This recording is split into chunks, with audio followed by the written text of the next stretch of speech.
안녕하세요. 업무의 잔머리멍 전마왕입니다. 이번 영상에서는요, 파이썬에서 가장 인기 있는 데이터를 분석하는데 워낙 강력하고 특히 사무자동화의 경우에도 엑셀을 다루는데 워낙 강력하기 때문에 사용하기 너무 좋은 패키지인 판다스, 그리고 이 판다스를 사용해서 엑셀을 어떻게 다룰 수 있는지 그 내용을 살펴보도록 하겠습니다. 먼저 실습을 위해서 파일에 뉴 파일 한 다음에 주피터 노트북 파일 이렇게 띄워놓고 시작을 하도록 하겠습니다.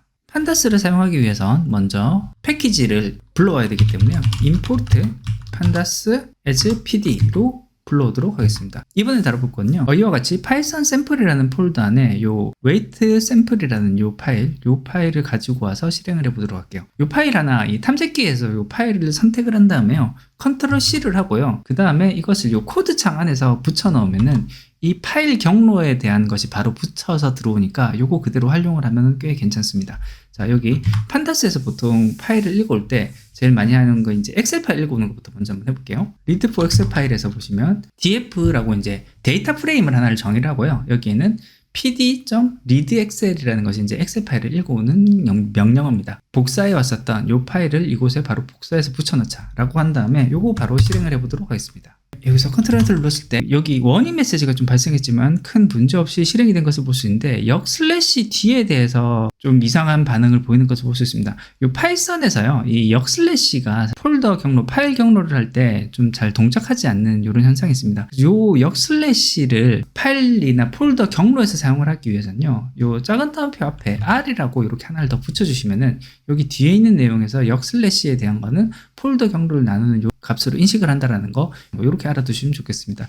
요게 만약에 들어가지 않고 그냥 텍스트에서 역 슬래시가 들어가게 되면은 보통 인식을 하는 게 역 슬래시 바로 뒤에 있는 글자는 특수 문자일 수 있다라고 인식을 하기 때문에요. 그래서 잘 동작을 하지 않는 경우가 있기 때문에 파일 경로의 경우에는 따옴표 앞에 R을 살짝 붙여놓고 실행을 하는 방법, 요 방법이 하나가 있고요. 또는 여기 안에 있는 문자열 중에 이제 역 슬래시로 표시된 것을 다 슬래시로 리플레이스 하게끔 이렇게 바꿔주면은, 그러면 요 R을 넣지 않더라도 폴더 경로를 잘 인식을 할 수가 있습니다. 그리고 이제 파이썬에서 사용을 할 때 폴더 경로를 구분하는 요 구분자를 인식하는 방법, 요 두 가지 방법이 있다라는 거, 이렇게 좀 알아주시면 좋겠습니다. 파일을 읽어오면은 아무 동작도 일어나지 않은 것처럼 보이지만 사실은 데이터를 불러와서 df라는 곳에 저장이 된 것을 확인할 수가 있습니다. 어디서 확인할 수 있냐면요, 이 아래 주피터에 들어가서 보시면 이 variable에 df가 데이터 프레임으로 만들어졌고 사이즈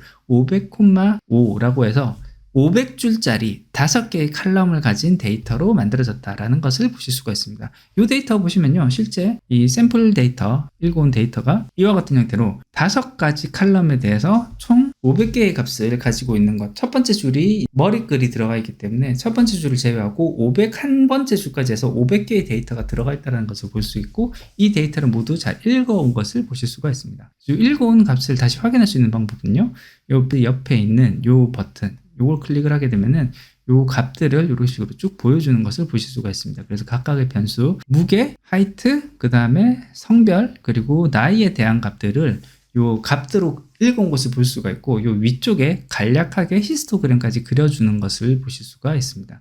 이런 식으로 볼 수 있는 것이 이제 판다스에서 이 데이터 값을 불러왔을 때 주피터 노트북을 활용을 하면 그 데이터에 대한 결과도 이런 표 형태로 바로 볼 수 있다는 거, 이렇게 살펴보시면 좋겠습니다. 자, 그러면 여기에 있는 값들이 실제 데이터 프레임에 들어갔는데요, 이 데이터 프레임에 들어가면서 이 표에 있는 머리글행을 바로 각각의 데이터의 이름으로 사용을 했습니다. 그래서 ID, weight, height 뭐 이런 식으로 들어가 있는 것을 보실 수가 있는데, 그러면 이걸 바로 어떻게 활용을 할 수 있냐면요, df에 대괄호를 친 다음에 여기에 어떤 사용하고자 하는 변수 이름 이렇게만 쳐주면은 이 값을 바로 가져옵니다. 그래서 weight에 대한 값만 가지고 온 거예요.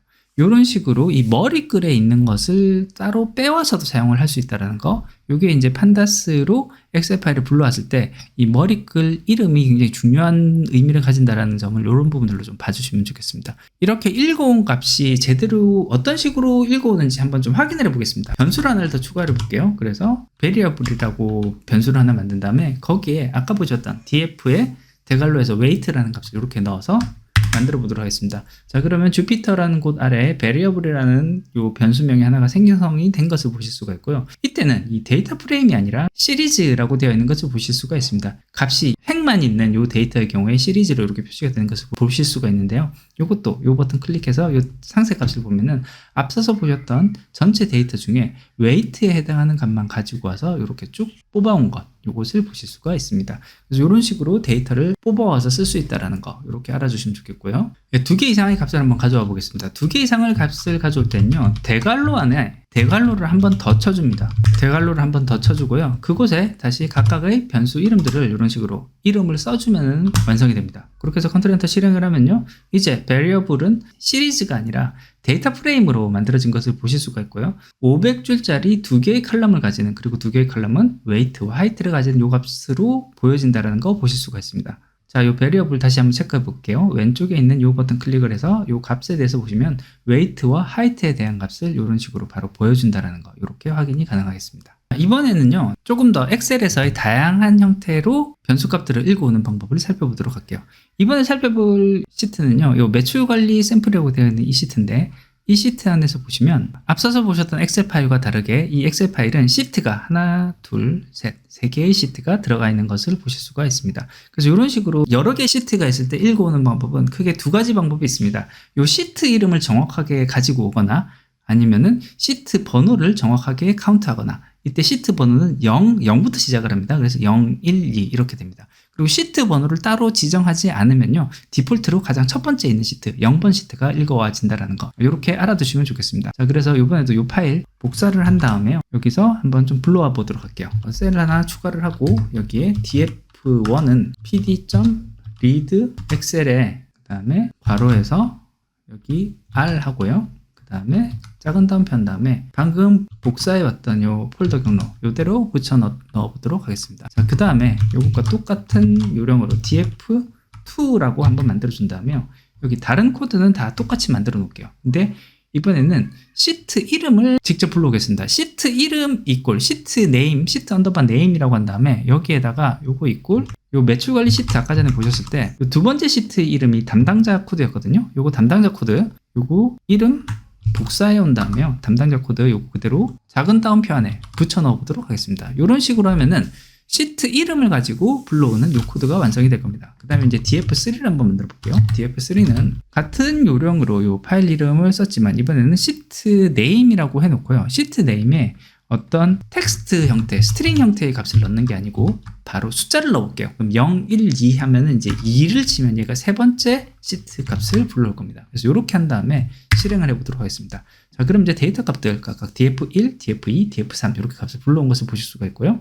df1 들어가서 보시면요, 이제 접수 번호, 접수월, 담당자 코드 이런 내용들이 들어가 있는 것을 보실 수가 있습니다. 이거 닫고, 그 다음에 이제 df2를 한번 볼게요. df2에서 보시면요, 여기 보시면 미싱 데이터가 있고요, 그 다음에 이상하게 이제 4번 이름 특기에 대한 값들이 들어가 있는 것을 보실 수가 있는데, 보시면 이번에는 이상하게 요 시트 이름으로 이렇게 들어가 있지는 않는 것을 보실 수가 있고요. 그리고 첫 번째 열에 쓸데없이 값이 비어 있는 상태로 들어가 있는 것을 보실 수가 있습니다. 요거는요, 이 지금 엑셀 두 번째 시트 담당자 코드에 보시면은 요 첫 번째 열과 첫 번째 행이 비어져 있는데 요걸 제대로 인식을 못했기 때문에 요 첫 번째 열에 대한 값은 미싱 데이터로 다 채워졌고요. 그다음 첫 번째 행을 데이터 이름으로 인식을 하는데 이 값이 비어 있기 때문에 값을 인식을 하지 못하고 요 두 번째 열에 있는 요 데이터 제목에 대한 것을 제목으로 인식을 하지 못하는 이런 현상이 있다라는 거, 이렇게 알아두시면 좋겠습니다. 요거 보완하는 방법은 조금 뒤에 다시 살펴보도록 하고요. 그 다음에 df3를 한번 살펴보시면 df3의 경우에는 이제 값들은 다 비슷하게 제대로 가져온 것을 보실 수가 있는데, 한 가지 주의 있게 보실 점이 있습니다. 여기 10번, 10번째 줄에 보시면은 이 missing value라고 들어가 있는 것을 보실 수가 있습니다. 요 점은요, 요 강의 코드 세 번째 시트로 봤을 때 요 마지막 칸이 두 칸을 합쳐서 하나의 칸으로 만들어져 있는 것을 볼 수가 있거든요. 그래서 이런 식으로 값이 합쳐져 있는 칸이 있을 경우에는 첫 번째 칸만 인식을 하고요, 그 다음 칸들은 다 비어있는 칸으로 인식을 한다는 거, 요 점을 좀 유의를 해 주셔야 좋을 것 같습니다. 이게 이제 엑셀에서 데이터를 불러올 때 우리가 주의해야 될 점이다 라고 보시면 좋겠습니다. 두 번째 코드를 조금 보완을 해볼게요. 두 번째 코드에서는 첫 번째 열, 첫 번째 행에 대한 것을 건너뛰고 값을 읽어오게끔 하는 조치가 필요할 것 같거든요. 그래서 이 경우에는요, 요 시트를 어떤 시트를 읽어오는지까지 정의하는 것까지는 똑같이 한 다음에, 그 다음에 skip rows라고 하면은 몇 줄을 건너뛰어라 라는 의미입니다. 그래서 첫 번째 줄만 건너뛰어라, 그리고 칼럼은 모든 칼럼을 쓰지 말고 use cals라고 해서 칼럼을 내가 정의해 준 데까지만 써. 그래서 B열부터 D열까지만 써. 이렇게 하면은 값이 제대로 읽어와질 거예요. 지금 보시면 두 번째 시트에 봤을 때 첫 번째 줄 건너뛰고요. 그 다음에 B열부터 D열까지를 값을 읽어오면은